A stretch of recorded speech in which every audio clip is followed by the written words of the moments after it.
हाँ जी, सत श्री अकाल जी सारिਆਂ ਨੂੰ। ਕੀ ਹਾਲ ਚਾਲ ਤੁਹਾਡੇ ਸਾਰਿਆਂ ਦੇ। ਤਾਂ ਲੈ ਕੇ ਆਏ ਹਾਂ ਜੀ 10ਵੀਂ ਜਮਾਤ ਦਾ ਆਪਣਾ 2025 ਲਈ ਪ੍ਰੀ ਬੋਰਡ ਦਾ ਪੇਪਰ। ਸੋ ਵਿਦਿਆਰਥੀਓ, ਮੈਂ ਤੁਹਾਨੂੰ ਪਹਿਲੇ ਦੱਸਦਾ, ਤੁਸੀਂ ਤੇ ਕਹਿੰਦੇ ਹੋਵੋਗੇ ਕਿ ਇਹ ਤਾਂ 2024-25 ਦਾ ਹੈ, ਪਰ ਨਹੀਂ ਵਿਦਿਆਰਥੀਓ, ਇਹ 2025 ਦੇ ਪ੍ਰੀ ਬੋਰਡ ਵਿੱਚ ਹੀ ਆਵੇਗਾ। ਇਹ ਮੇਰੀ ਗੱਲ ਤੁਸੀਂ ਯਾਦ ਰੱਖਣਾ, ਠੀਕ ਹੈ। ਇਹ 2025 ਯਾਨੀ ਕਿ ਹੁਣ ਦੇ ਪ੍ਰੀ ਬੋਰਡ ਦੇ ਐਗਜ਼ਾਮ ਵਿੱਚ ਹੀ ਇਹ ਪੇਪਰ ਆਵੇਗਾ। ਉਹ ਤਾਂ ਲਿਖਿਆ ਹੁੰਦਾ ਕਿਉਂਕਿ ਸੈਸ਼ਨ 2024-25 ਤੁਸੀਂ 2024 'ਚ 10ਵੀਂ ਕਲਾਸ 'ਚ ਆਏ ਸੀ ਨਾ, ਇਸ ਕਰਕੇ ਇਹ ਸੈਸ਼ਨ ਲਿਖਿਆ ਹੁੰਦਾ ਹੈ ਕਿ ਕਿਹੜੇ ਸੈਸ਼ਨ ਦਾ ਉਹ ਪੇਪਰ ਆ। ਤਾਂ ਪ੍ਰੀ ਬੋਰਡ ਤਾਂ ਤੁਹਾਡੇ 2025 'ਚ ਹੀ ਹੁੰਦੇ ਪਏ, ਤਾਂ ਯਾਨੀ ਕਿ ਇਹ ਪੇਪਰ ਬਿਲਕੁਲ ਠੀਕ ਹੈ। 2 ਘੰਟੇ ਦਾ ਤੁਹਾਨੂੰ ਸਮਾਂ ਮਿਲੇਗਾ ਅਤੇ ਪ੍ਰਸ਼ਨ ਪੱਤਰ 3 ਭਾਗਾਂ ਵਿੱਚ ਵੰਡਿਆ ਹੋਏਗਾ। ਊੜਾ ਐੜਾ ਈੜੀ, ਠੀਕ ਹੈ ਜੀ। ਊੜੇ ਵਿੱਚ ਪ੍ਰਸ਼ਨ 1 ਵਿੱਚ ਬਹੁ ਵਿਕਲਪੀ ਪ੍ਰਸ਼ਨ ਅਤੇ ਖਾਲੀ ਥਾਵਾਂ 1-1 ਅੰਕ ਦੇ 12 ਹੋਣਗੇ। ਦੂਜੇ ਪ੍ਰਸ਼ਨ ਵਿੱਚ 2 ਵਿੱਚ ਪੂਰੇ ਨਾਮ ਅਤੇ ਸਹੀ ਗਲਤ 1-1 ਨੰਬਰ ਦੇ 8 ਹੋਣਗੇ। ਫਿਰ ਭਾਗ ਐੜੇ ਵਿੱਚ ਪ੍ਰਸ਼ਨ ਨੰਬਰ 3 ਤੋਂ 8 ਤੱਕ 3-3 ਅੰਕਾਂ ਦੇ ਹੋਣਗੇ ਅਤੇ 6 ਪ੍ਰਸ਼ਨ ਹੋਊਗੇ, ਜਿਨ੍ਹਾਂ ਦੇ ਵਿੱਚ 2 ਪ੍ਰਸ਼ਨਾਂ ਵਿੱਚ ਅੰਦਰੂਨੀ ਛੂਟ ਹੋਊਗੀ, ਯਾਨੀ ਕਿ ਚੋਇਸ ਵੀ ਦਿੱਤੀ ਗਈ ਹੈ। ਅਤੇ ਭਾਗ ਈੜੀ ਵਿੱਚ ਪ੍ਰਸ਼ਨ 9 ਤੋਂ 10 6 ਅੰਕਾਂ ਦੇ 2 ਪ੍ਰਸ਼ਨ ਹਨ, ਜਿਨ੍ਹਾਂ ਵਿੱਚ 100% ਅੰਦਰੂਨੀ ਛੂਟ ਦਿੱਤੀ ਗਈ ਹੋਵੇਗੀ। ਸਾਰੇ ਪ੍ਰਸ਼ਨ ਜ਼ਰੂਰੀ ਆ। ਸੋ ਕਰਦੇ ਹਾਂ ਸ਼ੁਰੂ ਅੱਜ ਦੇ ਇਸ ਪੇਪਰ ਨੂੰ। ਸੋ ਵਿਦਿਆਰਥੀਓ, ਈਜ਼ੀ ਕਲਾਸਿਸ ਦੇ ਚੈਨਲ 'ਤੇ ਮੈਂ ਕਰਦਾ ਤੁਹਾਡੇ ਸਭ ਦਾ ਸਵਾਗਤ। ਤੋਂ ਸ਼ੁਰੂ ਕਰਦੇ ਹਾਂ ਅੱਜ ਦਾ ਪੇਪਰ। ਪਰ ਜੇਕਰ ਤੁਸੀਂ ਸਾਡੇ ਚੈਨਲ ਨੂੰ ਸਬਸਕ੍ਰਾਈਬ ਨਹੀਂ ਕੀਤਾ, ਸੋ ਸਬਸਕ੍ਰਾਈਬ ਵੀ ਕਰ ਦੇਣਾ, ਠੀਕ ਹੈ। ਸੋ ਬਹੁ ਵਿਕਲਪੀ ਪ੍ਰਸ਼ਨ ਹੈ ਆਪਣੇ ਕੋਲ। ਫਸਟ ਅਤੇ ਪਹਿਲਾ ਹੈਗਾ, ਡੈਸ਼ ਪ੍ਰੋਗਰਾਮਾਂ ਦਾ ਸਮੂਹ ਹੁੰਦੇ ਹਨ ਜੋ ਯੂਜ਼ਰ ਨੂੰ ਕਿਸੇ ਵਿਸ਼ੇਸ਼ ਕੰਮ ਕਰਨ ਦੇ ਯੋਗ ਬਣਾਉਂਦੇ ਹਨ। ਤਾਂ ਆਪਣੇ ਕੋਲ ਜਿਹੜਾ ਪਹਿਲਾ ਇਹਦਾ ਆਨਸਰ ਆਊਗਾ ਕਿ ਡੈਸ਼ ਪ੍ਰੋਗਰਾਮਾਂ ਦਾ ਸਮੂਹ ਹੁੰਦੇ ਹਨ ਜੋ ਯੂਜ਼ਰ ਨੂੰ ਕਿਸੇ ਵਿਸ਼ੇਸ਼ ਕੰਮ ਕਰਨ ਯੋਗ ਬਣਾਉਂਦੇ ਹਨ। ਇਹਦਾ ਆਪਣੇ ਕੋਲ ਆਨਸਰ ਆਏਗਾ ਜੀ ਸੋਫਟਵੇਅਰ, ਠੀਕ ਹੈ। ਸੋ ਦੂਜਾ ਵੇਖ ਲੈਂਦੇ ਹਾਂ। ਦੂਜਾ HTML ਪ੍ਰੋਗਰਾਮ ਦੀ ਆਊਟਪੁੱਟ ਵੇਖਣ ਲਈ ਸਾਨੂੰ ਉਸ ਡਾਕੂਮੈਂਟ ਦੇ ਡੈਸ਼ ਵਿੱਚ ਓਪਨ ਕਰਨਾ ਪੈਂਦਾ ਹੈ। ਸੋ ਉਹ ਸਾਨੂੰ ਓਪਨ ਕਰਨਾ ਪੈਂਦਾ ਆ ਕਿਹਦੇ ਵਿੱਚ ਜੀ, ਵੈਬ ਬਰਾਊਜ਼ਰ ਦੇ ਵਿੱਚ, ਠੀਕ ਹੈ। ਤਾਂ ਵੈਬ ਬਰਾਊਜ਼ਰ ਇਹਦਾ ਸਹੀ ਆਨਸਰ ਆਪਣੇ ਕੋਲ ਹੋ ਜਾਊਗਾ। ਇੱਕ ਡੈਸ਼ ਲਿੰਕ ਮੂਲ ਰੂਪ ਵਿੱਚ ਅੰਡਰਲਾਈਨ ਅਤੇ ਜਾਮਨੀ ਰੰਗ ਵਿੱਚ ਦਿਖਾਈ ਦਿੰਦਾ ਹੈ। ਸੋ ਉਹ ਕਿਹੜਾ ਦਿਖਾਈ ਦਿੰਦਾ ਜੀ, ਜਿਹੜਾ ਜਾਮਨੀ ਰੰਗ ਦਾ ਹੁੰਦਾ ਆ। ਜਾਮਨੀ ਰੰਗ ਦਾ ਲਿੰਕ ਉਹ ਹੁੰਦਾ ਹੈ ਜਿਹੜਾ ਅਸੀਂ ਵਿਜ਼ਿਟਡ ਲਿੰਕ ਹੁੰਦਾ, ਉਹਨੂੰ ਅਸੀਂ ਪਹਿਲੇ ਵੀ ਵਿਜ਼ਿਟਡ ਕੀਤਾ ਹੁੰਦਾ, ਉਹ ਜਾਮਨੀ ਰੰਗ ਦਾ ਦਿਖਾਈ ਦਿੰਦਾ ਆ। ਹੁਣ ਦੇਖੋ GUI ਦਾ ਪੂਰਾ ਨਾਮ, ਫੁੱਲ ਫਾਰਮ ਆਫ GUI, ਤਾਂ ਉਹ ਹੁੰਦਾ ਹੈ ਗ੍ਰਾਫਿਕਲ ਯੂਜ਼ਰ ਇੰਟਰਫੇਸ, ਯਾਨੀ ਕਿ ਤੀਜੀ ਆਪਸ਼ਨ। ਪੰਜਵਾਂ ਆ, ਡੈਸ਼ ਗ੍ਰਾਫਿਕਸ ਅਤੇ ਟੈਕਸਟ ਦਾਖਲ ਕਰਨ ਲਈ ਆਇਤਕਾਰ ਖੇਤਰ ਹੁੰਦਾ ਹੈ। ਸੋ ਉਹ ਕਿਹੜਾ ਹੁੰਦਾ ਹੈ ਜੀ, ਫਰੇਮ। ਪਬਲੀਕੇਸ਼ਨ ਦਾ ਪਹਿਲਾ ਤੋਂ ਪਰਿਭਾਸ਼ਿਤ ਮਾਡਲ ਡੈਸ਼ ਹੁੰਦਾ ਹੈ, ਤਾਂ ਉਹ ਪਹਿਲਾਂ ਤੋਂ ਪਰਿਭਾਸ਼ਿਤ ਮਾਡਲ ਜਿਹੜਾ ਹੁੰਦੇ ਉਹਨੂੰ ਕਹਿੰਦੇ ਟੈਂਪਲੇਟ ਹੁੰਦੇ ਆ ਜੀ, ਟੈਂਪਲੇਟ। ਸੋ ਫਿਰ ਆਪਣੇ ਕੋਲ ਹੈਗਾ ਆ ਜੀ ਐਪਲੀਕੇਸ਼ਨ ਸੋਫਟਵੇਅਰ ਨੂੰ ਡੈਸ਼ ਕਿਹਾ ਜਾਂਦਾ ਹੈਗਾ, ਉਹਨਾਂ ਨੂੰ ਕਿਹਾ ਜਾਂਦਾ ਜੀ and user software, and user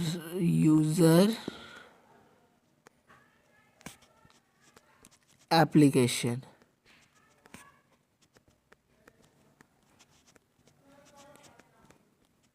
ਫਿਰ ਇਸ ਤੋਂ ਅਗਲਾ ਕੁਐਸਚਨ ਹੈਗਾ 8ਵਾਂ, ਡੈਸ਼ ਭਾਗ ਵਿੱਚ ਉਹ ਸਾਰੇ ਕੰਟੈਂਟ ਸ਼ਾਮਿਲ ਹੁੰਦੇ ਹਨ ਜੋ ਉਸ ਵੈਬ ਪੇਜ ਉੱਪਰ ਯੂਜ਼ਰ ਨੂੰ ਪ੍ਰਦਰਸ਼ਿਤ ਕੀਤੇ ਜਾਂਦੇ ਹਨ। ਤਾਂ ਉਹ ਕਿਹੜੇ ਹੁੰਦੇ ਜੀ, ਬੋਡੀ ਭਾਗ ਦੇ। ਜਿੰਨੇ ਵੀ ਬੋਡੀ ਭਾਗ ਦੇ ਆਪਣੇ ਕੋਲ ਕੰਟੈਂਟ ਹੁੰਦੇ ਉਹ ਸਾਰੇ ਸ਼ਾਮਿਲ ਹੁੰਦੇ ਹਨ। ਫਿਰ ਹੈਗਾ ਡੈਸ਼ ਲਿਸਟ, ਇੱਕ ਲਿਸਟ ਦੇ ਅੰਦਰ ਇੱਕ ਹੋਰ ਲਿਸਟ ਹੁੰਦੀ ਹੈ। ਇਹ ਬਹੁਤ ਇੰਪੋਰਟੈਂਟ ਹੈ, ਲਿਸਟ ਵਾਲਾ ਕੁਐਸਚਨ ਹੈ, ਹਰ ਵਾਰ ਅਪਰੋਕਸੀਮੇਟ ਪੁੱਛਿਆ ਹੀ ਜਾਂਦਾ ਹੈ। ਤਾਂ ਉਹ ਕਿਹੜੀ ਲਿਸਟ ਹੁੰਦੀ ਜੀ, ਸੋ ਉਹ ਲਿਸਟ ਹੁੰਦੀ ਹੈ ਆਪਣੇ ਕੋਲ ਨੈਸਟਡ ਲਿਸਟ, ਠੀਕ ਆ ਜੀ, ਨੈਸਟਡ ਲਿਸਟ, ਠੀਕ ਆ ਜੀ। ਤਾਂ ਪੰਜਾਬੀ ਮੀਡੀਅਮ ਵਾਲੇ ਵੀ ਇੰਗਲਿਸ਼ ਆਨਸਰ ਲਿਖਦੇ ਹੋ, ਕਿਉਂਕਿ ਪੰਜਾਬੀ ਦੇ ਵਿੱਚ ਤੁਹਾਡੇ ਸਪੈਲਿੰਗ ਮਿਸਟੇਕ ਹੋ ਸਕਦੀ ਹੈ, ਇੰਗਲਿਸ਼ ਨਹੀਂ ਹੋਣੇ, ਤਾਂ ਇੰਗਲਿਸ਼ ਦੇ ਵਿੱਚ ਹੀ ਲਿਖਦੇ ਹੋ, ਠੀਕ ਆ। ਫਿਰ ਹੈਗਾ ਆ, ਜੇਕਰ ਡੈਸ਼ HTTP ਵਿਧੀ ਨਾਲ ਫਰੇਮ ਸਬਮਿਟ ਕੀਤਾ ਜਾਂਦਾ ਹੈ ਤਾਂ ਵੈਬ ਪੇਜ ਦੇ ਨਤੀਜੇ ਨੂੰ ਬੁੱਕਮਾਰਕ ਨਹੀਂ ਕੀਤਾ ਜਾ ਸਕਦਾ। ਸੋ ਦੇਖੋ ਜੀ, ਇਸ ਦਾ ਆਨਸਰ ਆਪਣੇ ਕੋਲ ਕੀ ਆ ਜਾਣਾ, ਪੋਸਟ, ਠੀਕ ਹੈ ਜੀ, ਪੋਸਟ। ਜੇਕਰ ਪੋਸਟ ਫਿਰ ਹੈਗਾ ਜੇ ਟਾਈਮ ਸ਼ੇਅਰਿੰਗ ਆਪਰੇਟਿੰਗ ਸਿਸਟਮ ਵਿੱਚ ਹਰੇਕ ਯੂਜ਼ਰ ਨੂੰ ਦਿੱਤਾ ਗਿਆ ਥੋੜ੍ਹਾ ਜਿਹਾ ਸਮਾਂ ਕੀ ਅਖਵਾਉਂਦਾ ਉਹ ਮੈਂ ਇੱਥੇ ਲਿਖਦਾ ਹਾਂ ਜੀ। ਉਹ ਹੁੰਦਾ ਆ ਪਹਿਲਾਂ ਤਾਂ ਪੰਜਾਬੀ ਵਿੱਚ ਦੇਖ ਲਓ, ਫਿਰ ਲਿਖ ਲਿਓ ਇੰਗਲਿਸ਼ 'ਚ ਟਾਈਮਸ ਲਾਈਸ, ਠੀਕ ਹੈ। ਅਤੇ ਇੰਗਲਿਸ਼ ਦੇ ਵਿੱਚ ਵੀ ਇੱਦਾਂ ਲਿਖਣਾ ਆ ਟਾਈਮ ਸਲਾਈਸ, ਠੀਕ ਹੈ। ਫਿਰ ਹੈਗਾ ਹੈ ਆਪਣੇ ਕੋਲ 12ਵਾਂ ਕਿ ਡੈਸ਼ ਨੌਕਰੀਆਂ ਦੀਆਂ ਅਰਜ਼ੀਆਂ ਲਈ ਵਿੱਚ ਬਿਨੈਕਾਰਾਂ ਵੱਲੋਂ ਦਿੱਤਾ ਜਾਣ ਵਾਲਾ ਇੱਕ ਡਾਕੂਮੈਂਟ ਹੁੰਦਾ ਹੈ। ਸੋ ਉਹ ਹੁੰਦਾ ਜੀ ਰਿਜ਼ਿਊਮ, ਠੀਕ ਹੈ ਜੀ। ਰਿਜ਼ਿਊਮ ਰਾਰੇ ਨੂੰ ਸਿਆਰੀ, ਜੱਜੇ ਨੂੰ ਸਿਆਰੀ, ਊੜੇ ਦਲੈਂਕੜ ਅਤੇ ਮੰਮਾ ਰਿਜ਼ਿਊਮ, ਠੀਕ ਹੈ। ਅੱਗੇ ਫਿਰ ਸਾਡੇ ਕੋਲ ਅੱਗੇ ਫੁੱਲ ਫਾਰਮਸ। ਸੋ ਮੈਂ ਤੁਹਾਨੂੰ ਹੁਣ ਫੁੱਲ ਫਾਰਮਸ ਲਿਖ ਕੇ ਦਿਖਾ ਦਿੰਦਾ ਹਾਂ, ਠੀਕ ਹੈ। ਸੋ HR ਦਾ ਪੂਰਾ ਨਾਂ ਕੀ ਹੁੰਦਾ ਜੀ? ਤੋ HR ਨੂੰ ਆਪਾਂ ਕਹਿੰਦੇ ਹਾਂ ਹੋਰੀਜ਼ੋਨਟਲ ਰੂਲਰ, ਠੀਕ ਹੈ। ਫਿਰ ਅਗਲਾ ਹੈ DT ਆਪਾਂ ਕਿਹਨੂੰ ਕਹਿੰਦੇ ਹਾਂ ਜੀ? DT ਹੁੰਦੀ ਆ ਆਪਣੇ ਕੋਲ ਡੈਫੀਨੇਸ਼ਨ ਟਾਈਟਲ,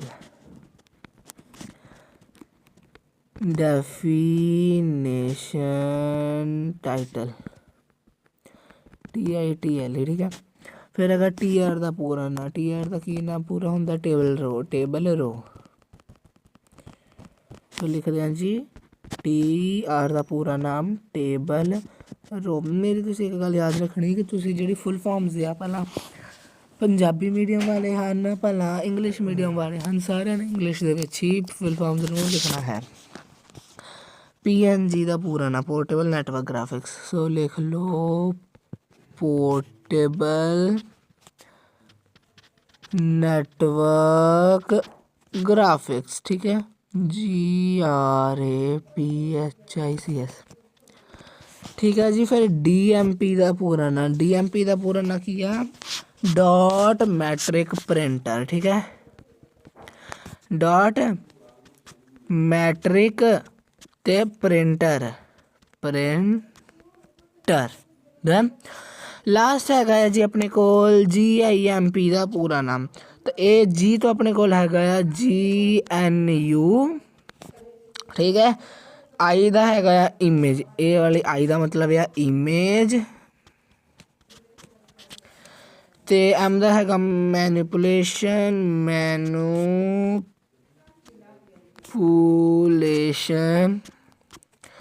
ਪ੍ਰੋਗਰਾਮ, ਠੀਕ ਹੈ। ਸੋ ਇਹ ਤੁਹਾਡੇ ਹੋ ਗਏ ਜੀ 6 ਫੁੱਲ ਫਾਰਮਸ 6 ਨੰਬਰ ਦੇ। ਸਹੀ ਗਲਤ ਦੇਖ ਲਓ। ਸਹੀ ਗਲਤ ਕਹਿੰਦਾ ਕਿ ਪਬਲਿਸ਼ਰ ਬੰਦ ਕਰਨ ਤੋਂ ਪਹਿਲਾਂ ਸਾਨੂੰ ਸਾਰੇ ਪਬਲੀਕੇਸ਼ਨ ਬੰਦ ਕਰਨੇ ਚਾਹੀਦੇ ਹਨ। ਸੋ ਦੇਖੋ ਜੀ ਇਹ ਆਪਣੇ ਕੋਲ ਜਿਹੜਾ ਇਹਨਾਂ ਨੇ ਕਥਨ ਦਿੱਤਾ ਹੈ ਬਿਲਕੁਲ ਜਿਹੜਾ ਆ ਉਹ ਗਲਤ ਆ। ਅਤੇ ਦੂਜਾ ਹੈਗਾ ਫਾਇਰਵਾਲ ਸਾਡੇ PC ਉੱਪਰ ਅਣਅਧਿਕਾਰਿਤ ਐਕਸੈਸ ਨੂੰ ਰੋਕ ਨਹੀਂ ਸਕਦਾ। ਸੋ ਇਹ ਵੀ ਗਲਤ ਹੈ, ਦੋਨੋਂ ਇਹ ਤਾਂ ਗਲਤ ਹੋ ਜਾਣਗੇ। ਭਾਗ ਐਡੇ ਦੇ ਪ੍ਰਸ਼ਨ ਦੇਖ ਲਓ ਅਸੀਂ ਕਿਹੜੇ ਕਰਨੇ ਆ, ਜਿਨ੍ਹਾਂ ਵਿੱਚ ਅੰਦਰੂਨੀ ਛੂਟਿਆ ਉਹਨਾਂ 'ਚੋਂ ਕੋਈ ਇੱਕ ਪ੍ਰਸ਼ਨ ਕਰਾਂਗੇ। ਇੱਥੋਂ ਦੀ ਅਸੀਂ ਆਹ ਸਾਰੇ ਪ੍ਰਸ਼ਨ ਕਰਾਂਗੇ, ਠੀਕ ਹੈ। ਇੱਥੋਂ ਦੀ ਅਸੀਂ ਆਹ ਡੈਫੀਨੇਸ਼ਨ ਲਿਸਟ ਵਾਲਾ ਪ੍ਰਸ਼ਨ ਕੀਤਾ ਆ, ਥੱਲੇ ਅਸੀਂ ਆਹ ਪਹਿਲਾ 6ਵਾਂ ਕੀਤਾ ਆ। ਫਿਰ ਮਾਰਜਿਨ ਵਾਲਾ ਕੁਐਸ਼ਨ ਕੀਤਾ, ਵਿਗਿਆਪਨ ਵਾਲਾ ਕੁਐਸ਼ਨ ਕੀਤਾ। ਇੱਥੋਂ ਦੀ ਆਫਲਾਈਨ ਅਤੇ ਔਨਲਾਈਨ ਆਫਿਸ ਟੂਲ ਦੀ ਤੁਲਨਾ ਕਰੋ ਵਾਲਾ ਕੁਐਸ਼ਨ ਕੀਤਾ ਆ। ਅਤੇ ਲਾਸਟ ਫਿਰ ਅਸੀਂ ਆਹ ਟਾਈਮ ਸ਼ੇਅਰਿੰਗ ਵਾਲਾ ਕੁਐਸ਼ਨ ਕੀਤਾ ਹੈ। ਅਤੇ ਆਓ ਹੁਣ ਤੁਹਾਨੂੰ ਇਹਨਾਂ ਦੇ ਸਲਿਊਸ਼ਨ ਕਰਵਾ ਦਈਏ। ਸੋ ਆਪਣੇ ਕੋਲ ਫਸਟ ਸੀਗਾ HTML ਵਿੱਚ ਫੋਰਮੈਟਿੰਗ ਲਈ ਵਰਤੇ ਜਾਣ ਵਾਲੇ ਕੋਈ 5 ਟੈਗਸ ਹਨ। ਸੋ ਉਹਦੇ ਵਿੱਚ ਫਸਟ ਹੈਗਾ ਆ ਆਪਣੇ ਕੋਲ B ਟੈਕਸਟ ਨੂੰ ਬੋਲਡ ਕਰਨ ਲਈ, I ਟੈਕਸਟ ਨੂੰ ਇਟੈਲਿਕ ਕਰਨ ਲਈ, U ਟੈਕਸਟ ਨੂੰ ਅੰਡਰਲਾਈਨ ਕਰਨ ਲਈ, S ਟੈਗ ਟੈਕਸਟ ਨੂੰ ਸਟ੍ਰਾਈਕ ਥਰੋ ਕਰਨ ਲਈ, ਅਤੇ SUP ਟੈਗ ਨੂੰ ਸੁਪਰ ਸਕ੍ਰਿਪਟ ਵਜੋਂ ਸੈੱਟ ਕਰਨ ਲਈ, ਠੀਕ ਹੈ। ਗੂਗਲ ਡੌਕਸ ਦਾ ਸਾਡੇ ਕੋਲ ਜਿਹੜਾ ਆਨਸਰ ਆ ਕਿ ਗੂਗਲ ਡੌਕਸ ਦਾ ਵਰਣਨ ਕਰੋ, ਤਾਂ ਉਹ ਇਹ ਆ ਕਿ ਗੂਗਲ ਡੌਕਸ ਇੱਕ ਮੁਫਤ ਔਨਲਾਈਨ ਵਰਡ ਪ੍ਰੋਸੈਸਰ ਹੈ। ਇਹ ਡਾਕੂਮੈਂਟ ਬਣਾਉਣ ਲਈ ਅਤੇ ਐਡਿਟ ਕਰਨ ਲਈ ਵਰਤੀ ਜਾਣ ਵਾਲੀ ਵੈੱਬ ਆਧਾਰਿਤ ਡਾਕੂਮੈਂਟ ਪ੍ਰਬੰਧਨ ਐਪਲੀਕੇਸ਼ਨ ਹੈ। ਇਹ word processor real time online word processing ਵਿੱਚ ਸਾਡੀ ਮਦਦ ਕਰਦਾ ਹੈ। ਗੂਗਲ ਡੌਕਸ ਸਾਨੂੰ ਕਈ ਕਿਸਮਾਂ ਦੀਆਂ ਡਾਕੂਮੈਂਟਾਂ ਫਾਈਲਾਂ ਜਿਵੇਂ ਕਿ docks, PDF, ODT, RTF text ਅਤੇ HTML ਆਦਿ ਬਣਾਉਣ ਲਈ ਸਹੂਲਤ ਪ੍ਰਦਾਨ ਕਰਦਾ ਹੈ, ਠੀਕ ਹੈ। ਅਤੇ 2 ਕੁਐਸ਼ਨ ਆਪਣੇ ਹੋ ਗਏ ਆ। ਫਿਰ ਅਸੀਂ ਕਰਦੇ ਹਾਂ ਜੀ ਡੈਫੀਨੇਸ਼ਨ ਲਿਸਟ ਕੀ ਹੁੰਦੀ ਆ। ਦੇਖੋ ਡੈਫੀਨੇਸ਼ਨ ਲਿਸਟ ਨੂੰ ਡਿਸਕ੍ਰਿਪਸ਼ਨ ਲਿਸਟ ਵੀ ਕਿਹਾ ਜਾਂਦਾ ਹੈ। ਇਹ ਆਈਟਮਾਂ ਦੀ ਉਹ ਲਿਸਟ ਹੁੰਦੀ ਹੈ ਜਿਸ ਵਿੱਚ ਹਰੇਕ ਆਈਟਮ ਜਾਂ ਸ਼ਬਦ ਦਾ ਵਰਣਨ ਜਾਂ ਪਰਿਭਾਸ਼ਾ ਦਿੱਤੀ ਗਈ ਹੁੰਦੀ ਹੈ। ਇਸ ਲਿਸਟ ਵਿੱਚ ਆਈਟਮਾਂ ਨੂੰ ਡਿਕਸ਼ਨਰੀ ਵਾਂਗ ਸੂਚੀਬੱਧ ਕੀਤਾ ਗਿਆ ਹੁੰਦਾ ਹੈ ਅਤੇ HTML ਵਿੱਚ ਡੈਫੀਨੇਸ਼ਨ ਲਿਸਟ ਬਣਾਉਣ ਲਈ DL ਟੈਗ ਦੀ ਵਰਤੋਂ ਕੀਤੀ ਜਾਂਦੀ ਹੈ। ਡੈਫੀਨੇਸ਼ਨ ਲਿਸਟ ਵਿੱਚ ਹਰੇਕ ਲਿਸਟ ਆਈਟਮ ਵਿੱਚ ਦੋ ਕੀ ਹੁੰਦੀਆਂ ਹੈ ਜੀ ਐਂਟਰੀਆਂ ਹੁੰਦੀਆਂ ਆ। ਠੀਕ ਹੈ, ਡੈਫੀਨੇਸ਼ਨ ਟਾਈਟਲ ਅਤੇ definition description. Data term, data definition. ਇੱਥੋਂ ਇਹਨਾਂ ਨੇ ਫੁੱਲ ਫਾਰਮ ਚੱਕੀ ਸੀ। DT ਦੀ ਫੁੱਲ ਫਾਰਮ ਕੀ ਹੁੰਦੀ ਡਾਟਾ ਟਰਮ ਅਤੇ DD ਦੀ ਫੁੱਲ ਫਾਰਮ ਕੀ ਹੁੰਦੀ ਡਾਟਾ ਡੈਫੀਨੇਸ਼ਨ। ਠੀਕ ਹੈ, ਤਾਂ ਆ ਦੇਖੋ ਆ ਗਿਆ ਨਾ DT ਯਾਨੀ ਕਿ ਡਾਟਾ ਟਰਮ, DD ਯਾਨੀ ਕਿ ਡਾਟਾ ਡੈਫੀਨੇਸ਼ਨ। ਕਈ ਦੂਰਦਰਸ਼ਨ ਵੀ ਲਿਖੇ ਹੁੰਦੇ ਆ, ਸੋ ਇਸ ਚੀਜ਼ ਦਾ ਧਿਆਨ ਰੱਖਣਾ। ਠੀਕ ਹੈ ਜੀ, ਅਤੇ ਇਸ ਕੁਐਸਚਨ ਦੇ ਨਾਲ ਅਸੀਂ 3 ਫੁੱਲ ਫਾਰਮਾਂ ਵੀ ਕਰ ਲਈਆਂ। DL ਦਾ ਭਾਵ ਡੈਫੀਨੇਸ਼ਨ ਲਿਸਟ, DT ਦਾ ਭਾਵ ਡਾਟਾ ਟਰਮ ਅਤੇ DD ਦਾ ਭਾਵ ਡੈਫੀਨੇਸ਼ਨ ਡਾਟਾ ਡੈਫੀਨੇਸ਼ਨ। ਫਿਰ ਹੈਗਾ ਜੀ ਮਾਰਜਿਨ ਤੋਂ ਕੀ ਭਾਵ ਹੈ। ਸੋ ਦੇਖੋ ਪੇਜ ਦੀ ਮੁੱਖ ਸਮੱਗਰੀ ਅਤੇ ਇਸ ਦੇ ਕਿਨਾਰਿਆਂ ਵਿਚਕਾਰ ਖਾਲੀ ਖੇਤਰ ਨੂੰ ਮਾਰਜਿਨ ਕਿਹਾ ਜਾਂਦਾ ਹੈ। ਮਾਰਜਿਨ ਇਹ ਪਰਿਭਾਸ਼ਿਤ ਕਰਨ ਵਿੱਚ ਮਦਦ ਕਰਦਾ ਹੈ ਕਿ ਟੈਕਸਟ ਦੀ ਇੱਕ ਲਾਈਨ ਕਿੱਥੋਂ ਸ਼ੁਰੂ ਹੁੰਦੀ ਹੈ ਅਤੇ ਕਿੱਥੇ ਖਤਮ ਹੁੰਦੀ ਹੈ। ਅਸੀਂ ਇੱਕ ਪੇਜ ਦੀਆਂ ਚਾਰੇ ਦਿਸ਼ਾਵਾਂ ਟੌਪ, ਬਾਟਮ, ਖੱਬੇ, ਸੱਜੇ ਅਤੇ ਮਾਰਜਿਨ ਸੈੱਟ ਕਰ ਸਕਦੇ ਹਾਂ। ਆਮ ਤੌਰ 'ਤੇ ਮਾਰਜਿਨ ਦਾ ਆਕਾਰ 1 ਇੰਚ 'ਤੇ ਸੈੱਟ ਕੀਤਾ ਜਾਂਦਾ ਹੈ। ਅਸੀਂ ਆਪਣੀ ਜ਼ਰੂਰਤ ਅਨੁਸਾਰ ਮਾਰਜਿਨ ਦਾ ਆਕਾਰ ਘਟਾ ਜਾਂ ਵਧਾ ਸਕਦੇ ਹਾਂ। ਸੋ ਇਹ ਵੀ ਕੁਐਸਚਨ ਹੁੰਦਾ ਹੈ ਕੰਪਲੀਟ। ਸੋ ਅਗਲਾ ਕੁਐਸਚਨ ਦੇਖੋ ਜੀ, ਵਿਗਿਆਪਨ ਲਈ ਕਿਹੜੇ ਪਬਲੀਕੇਸ਼ਨ ਵਰਤੇ ਜਾ ਸਕਦੇ ਹਨ। ਤਾਂ ਵਿਗਿਆਪਨ ਲਈ ਵਰਤੇ ਜਾਂਦੇ ਵੱਖ-ਵੱਖ ਪਬਲੀਕੇਸ਼ਨ ਹੇਠ ਦਿੱਤੇ ਗਏ ਹਨ, ਜਿਵੇਂ ਬਰੋਸ਼ਰ, ਬੈਨਰ, ਬਿਜ਼ਨਸ ਕਾਰਡ ਜਾਂ ਨਿਊਜ਼ਲੇਟਰਸ। ਠੀਕ ਆ, ਨਿਊਜ਼ਲੇਟਰਸ। ਸੋ ਦੇਖੋ ਜੀ ਅਗਲਾ ਕੁਐਸਚਨ ਹੈਗਾ ਕਿ ਤੁਸੀਂ HTML ਵਿੱਚ ਇੱਕ ਤਸਵੀਰ ਕਿਸ ਤਰ੍ਹਾਂ ਦਾਖਲ ਕਰੋਗੇ। ਤਾਂ ਉਹਦਾ ਫਾਰਮੂਲਾ ਇਹ ਹੈ, ਯਾਨੀ ਕਿ ਆਨਸਰ ਇਹ ਆ ਕਿ HTML ਡਾਕੂਮੈਂਟ ਵਿੱਚ ਤਸਵੀਰ ਦਾਖਲ ਕਰਨ ਲਈ IMG ਯਾਨੀ ਕਿ ਇਮੇਜ ਟੈਗ ਦੀ ਵਰਤੋਂ ਕੀਤੀ ਜਾਂਦੀ ਹੈ। ਕਰਦੇ ਹਾਂ IMG ਟੈਗ ਇੱਕ ਐਮਟੀ ਟੈਗ ਹੈ, ਜਿਸ ਦਾ ਮਤਲਬ ਹੈ ਕਿ ਇਸ ਦਾ ਕੋਈ ਕਲੋਜ਼ਿੰਗ ਟੈਗ ਨਹੀਂ ਹੁੰਦਾ।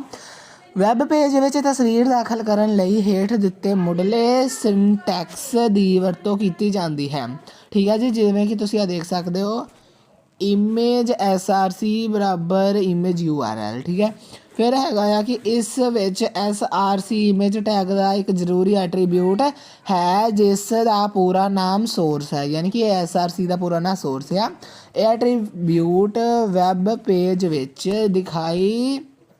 ਦਿਖਾਈ ਜਾਣ ਵਾਲੀ ਤਸਵੀਰ ਦਾ URL ਸੈੱਟ ਕਰਨ ਲਈ ਵਰਤਿਆ ਜਾਂਦਾ ਹੈ। ਠੀਕ ਹੈ ਜੀ, ਸੋ ਆਪਣੇ ਕੋਲ ਜਿਹੜੇ ਛੋਟੇ ਕੁਐਸਚਨ ਸੀਗੇ ਉਹ ਹੋ ਗਏ ਜੀ ਕੰਪਲੀਟ। ਅਤੇ ਹੁਣ ਅਸੀਂ ਵੱਡੇ ਕੁਐਸਚਨਾਂ ਵੱਲ ਵੱਧਦੇ ਹਾਂ। ਅਤੇ ਜਿਹੜੇ ਵੱਡੇ ਕੁਐਸਚਨ ਹੈ ਆਪਣੇ ਕੋਲ 2 ਹੀ ਨੇ। ਅਤੇ ਜਿਹਦੇ ਵਿੱਚ ਫਸਟ ਅਸੀਂ ਕਰਨ ਜਾ ਰਹੇ ਹਾਂ ਉਹ ਕਾਹਦਾ ਆ, ਉਹ ਹੈਗਾ ਆ ਆਫਲਾਈਨ ਆਫਿਸ ਟੂਲ ਅਤੇ ਔਨਲਾਈਨ ਆਫਿਸ ਟੂਲ ਦੇ ਵਿੱਚ ਦਾ ਡਿਫਰੈਂਸ। ਠੀਕ ਹੈ, ਬਹੁਤ ਸੌਖਾ ਹੁੰਦਾ ਡਿਫਰੈਂਸ, ਤਾਂ ਉਹ ਤੁਸੀਂ ਵੀ ਜ਼ਰੂਰ ਕਰਕੇ ਆਉਣਾ। ਫਸਟ ਆ ਆਫਲਾਈਨ। ਇਹਨਾਂ ਟੂਲਸ ਦੀ ਵਰਤੋਂ ਕਰਨ ਲਈ ਇੰਟਰਨੈਟ ਕਨੈਕਸ਼ਨ ਦੀ ਲੋੜ ਹੁੰਦੀ ਹੈ। ਆਫਲਾਈਨ ਆਫਿਸ ਟੂਲ ਵਿੱਚ ਬਣਾਈਆਂ ਗਈਆਂ ਫਾਈਲਾਂ ਨੂੰ ਕੰਪਿਊਟਰ ਸਿਸਟਮ ਦੀ ਲੋਕਲ ਸਟੋਰੇਜ 'ਤੇ ਵੇਖਿਆ ਜਾ ਸਕਦਾ ਹੈ। ਤੀਜਾ ਇਹ ਫਾਈਲਾਂ ਨੂੰ ਸਿਰਫ ਸਥਾਨਕ ਕੰਪਿਊਟਰ ਸਿਸਟਮ 'ਤੇ ਹੀ ਐਕਸੈਸ ਕੀਤਾ ਜਾ ਸਕਦਾ ਹੈ ਜਿੱਥੇ ਉਹ ਸਟੋਰ ਕੀਤੀਆਂ ਗਈਆਂ ਹਨ। ਚੌਥਾ ਇਹ ਫਾਈਲਾਂ ਨੂੰ ਆਸਾਨੀ ਨਾਲ ਸ਼ੇਅਰ ਨਹੀਂ ਕੀਤਾ ਜਾ ਸਕਦਾ। ਫਿਰ ਇਹਨਾਂ ਐਪਸ ਵਿੱਚ ਬਣਾਈਆਂ ਗਈਆਂ ਫਾਈਲਾਂ ਨੂੰ ਕਈ ਯੂਜ਼ਰ ਇੱਕੋ ਸਮੇਂ ਆਸਾਨੀ ਨਾਲ ਕੰਮ ਨਹੀਂ ਕਰ ਸਕਦੇ। ਉਦਾਹਰਨ ਲਈ MS ਵਰਡ, ਐਕਸਲ ਅਤੇ ਪਾਵਰਪੁਆਇੰਟ। ਔਨਲਾਈਨ ਆਫਿਸ ਟੂਲ ਹੈਗਾ ਕਿ ਇਹਨਾਂ ਟੂਲ ਦੀ ਵਰਤੋਂ ਕਰਨ ਲਈ ਇੰਟਰਨੈਟ ਕਨੈਕਸ਼ਨ ਦੀ ਲੋੜ ਪੈਂਦੀ ਹੈ। ਔਨਲਾਈਨ ਆਫਿਸ ਟੂਲ ਵਿੱਚ ਬਣਾਈਆਂ ਗਈਆਂ ਫਾਈਲਾਂ ਕਲਾਊਡ ਸਟੋਰੇਜ ਉੱਪਰ ਔਨਲਾਈਨ ਸਟੋਰ ਕੀਤੀਆਂ ਜਾਂਦੀਆਂ ਹਨ। ਫਾਈਲਾਂ ਨੂੰ ਦੁਨੀਆ ਵਿੱਚ ਕਿਤੇ ਵੀ ਐਕਸੈਸ ਕੀਤਾ ਜਾ ਸਕਦਾ ਹੈ ਕਿਉਂਕਿ ਫਾਈਲਾਂ ਔਨਲਾਈਨ ਸਟੋਰੇਜ ਮੀਡੀਆ ਵਿੱਚ ਸਟੋਰ ਕੀਤੀਆਂ ਜਾਂਦੀਆਂ ਹਨ। ਇਨਬਿਲਟ ਆਪਸ਼ਨਾਂ ਦੀ ਵਰਤੋਂ ਨਾਲ ਫਾਈਲਾਂ ਨੂੰ ਆਸਾਨੀ ਨਾਲ ਸ਼ੇਅਰ ਕੀਤਾ ਜਾ ਸਕਦਾ ਹੈ। ਫਿਰ ਹੈਗਾ ਇਹਨਾਂ ਐਪਸ ਦੇ ਵਿੱਚ ਬਣਾਈਆਂ ਗਈਆਂ ਫਾਈਲਾਂ 'ਤੇ ਕਈ ਯੂਜ਼ਰ ਇੱਕੋ ਸਮੇਂ ਆਸਾਨੀ ਨਾਲ ਕੰਮ ਕਰ ਸਕਦੇ ਹਨ। ਅਤੇ ਉਦਾਹਰਣ ਹੈਗੀ ਗੂਗਲ ਡਾਕਸ, ਗੂਗਲ ਸ਼ੀਟ ਅਤੇ ਗੂਗਲ ਸਲਾਈਡ। ਠੀਕ ਹੈ, ਤਾਂ ਇਸ ਤੋਂ ਜੀ ਬਾਅਦ ਆਪਣਾ ਜਿਹੜਾ ਲੌਂਗ ਕੁਐਸਚਨ ਆ ਲਾਸਟ ਉਹ ਕਰਦੇ ਹਾਂ, ਜੋ ਕਿ ਕੁਐਸਚਨ ਕੀ ਆ। ਪਹਿਲੇ ਕੁਐਸਚਨ ਦੇਖਦੇ ਹਾਂ। ਕੁਐਸਚਨ ਹੈਗਾ ਆ ਕਿ टाइम शेयरिंग ऑपरेटिंग सिस्टम दे फायदे ते नुकसान लिखो तो वो की है वो लिखो। देखो टाइम शेयरिंग सिस्टम ये इंपॉर्टेंट है, हर बार आता है टाइम शेयरिंग वाला, सो टाइम शेयरिंग वाला कर लियो जरूर, ठीक है। टाइम शेयरिंग सिस्टम एक अजिहा सिस्टम है जिस विच बहुत सारे टर्मिनल यूज़र इको समय एक मुख कंप्यूटर सिस्टम नाल जुड़े होंगे हैं। हरेक यूज़र के प्रोग्राम नूं सर्कुलर तरीके नाल यानी कि चक्कर वाले तरीके नाल CPU का थोड़ा जिहा समा दिता जाता है। हरेक यूज़र नूं दिता गया CPU का छोटा जिहा समा टाइम स्लाइस या टाइम क्वांटम अखवाउंदा है इस सिस्टम विच। सो इस तो बाद है कि हरेक यूज़र नूं दिता गया छोटा जिहा CPU का समा की कहता है जी टाइम स्लाइस है, टाइम क्वांटम अखवाउंदा है, ठीक है जी। तो फिर है कि इस सिस्टम विच एक यूज़र तो अगले यूज़र तक बहुत तेज़ी नाल स्विच किया जाता है। फिर टाइम शेयरिंग के फायदे है कि CPU का वेला रहने का समा घटाती है, कागज़ उपर आउटपुट संबंधी काम नूं घटाती है तो सॉफ्टवेयर दीयां डुप्लीकेशन तो बचाती है। नुकसान ये भी की है यूज़र प्रोग्राम लई वड्डी मुख मैमरी की लोड़ पैंदी आ। ते फिर अगला है इस सिस्टम विच कंप्यूटर शेड्यूलिंग तकनीक की लोड़ पैंदी है तो मैमरी प्रबंधन की लोड़ पैंदी है, ठीक है जी। तो अपने दोनों लॉन्ग क्वेश्चन भी हो गए। सो तुसीं देख सकते हैं कि आप ਵੱਡੇ क्वेश्चनों ਦੇ ਵਿੱਚ टाइम शेयरिंग ऑपरेटिंग सिस्टम वाला क्वेश्चन किया, उपरों असी ऑफलाइन तो ऑनलाइन ऑफिस टूल की तुलना की, ठीक है। इत्थों दी असी पब्लिकेशन किहड़े वरते जाते हैं, मार्जिन तो तुसीं HTML ਵਿੱਚ तस्वीर किवें दाखिल करोगे, डेफिनेशन लिस्ट है ना जी। HTML ਵਿੱਚ फॉर्मेटिंग ਲਈ ਵਰਤੇ ਜਾਣ ਵਾਲੇ ਕੋਈ 5 टैग ਤੇ गूगल डॉक्स ਇਹ वाले क्वेश्चन ਕੀਤੇ ਤੇ ਭਾਗ ਜਿਹੜਾ ਊੜਾ ਸੀ ਉਹ ਤਾਂ ਅਸੀਂ ਤੁਹਾਨੂੰ ਸਾਰਾ ਸੋਲਵ ਕਰਵਾਈ ਦਿੱਤਾ ਸੀਗਾ। ਤੇ ਇੱਥੇ ਹੀ ਪੇਪਰ ਹੁੰਦਾ ਹੈ ਕੰਪਲੀਟ। ਸੋ ਸਟੂਡੈਂਟਸ ਜੇਕਰ ਤੁਸੀਂ ਸਾਡੇ ਚੈਨਲ ਨੂੰ ਹਾਲੇ ਤੱਕ ਸਬਸਕ੍ਰਾਈਬ ਨਹੀਂ ਕੀਤਾ ਸੀ ਸੋ ਪਲੀਜ਼ ਸਬਸਕ੍ਰਾਈਬ ਕਰਕੇ ਜਾਣਾ ਤੇ ਇੱਦਾਂ ਦੀ ਹੋਰ ਵੀਡੀਓਜ਼ ਲਈ ਸਾਡੀ ਚੈਨਲ ਨੂੰ ਸਬਸਕ੍ਰਾਈਬ ਕਰ ਦੇਣਾ ਤੇ ਕਮੈਂਟ ਦੇ ਵਿੱਚ ਯੈਸ ਟਾਈਪ ਕਰਕੇ ਆਪਣੀ ਹਾਜ਼ਰੀ ਭਰ ਦੇਣਾ, ਠੀਕ ਹੈ। ਤਾਂ ਮਿਲਦੇ ਅਗਲੀ ਵੀਡੀਓ ਵਿੱਚ, ਬਾਏ ਬਾਏ ਬਾਏ।